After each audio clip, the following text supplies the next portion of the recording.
Welcome to The Terrible Take, a daily segment telling Steeler Nation what's on our minds. I'm Melanie Friedlander.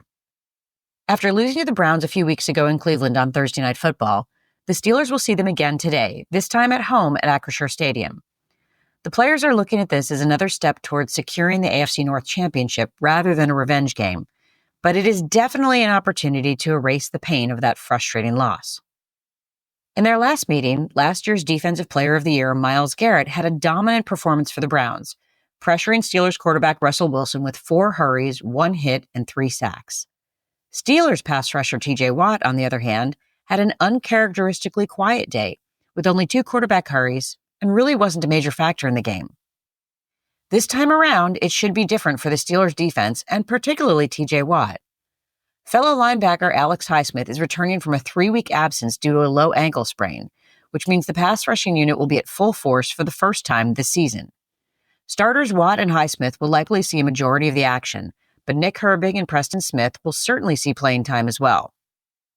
That will be key for Watt, who's been playing about 95% of the defensive snaps at times, partly due to the lack of available help. In the first 2 games of this season, he averaged under 90% of snaps. In Week 3, it jumped to 95%, partly due to Highsmith leaving the game with a groin injury late in the first half.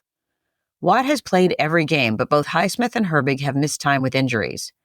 The team did add Preston Smith just before the trade deadline, and he made his debut in Week 10, when Highsmith sustained that ankle injury. Even with Herbig and Smith available for the Browns game, Watt logged 95% of the snaps once again, and it clearly limited his production. Last week against the Bengals, the coaching staff held him to 76% of snaps, and it paid dividends in sacks, quarterback hits, and a forced fumble. Herbig made it back to the lineup in Week 11, and Highsmith is set to play today for the first time in a month. And that means that today will be the first time this season that Watt, Highsmith, Herbig, and Smith will all see action on the same day. Good news for the Steelers' defense. Good news for TJ Watt.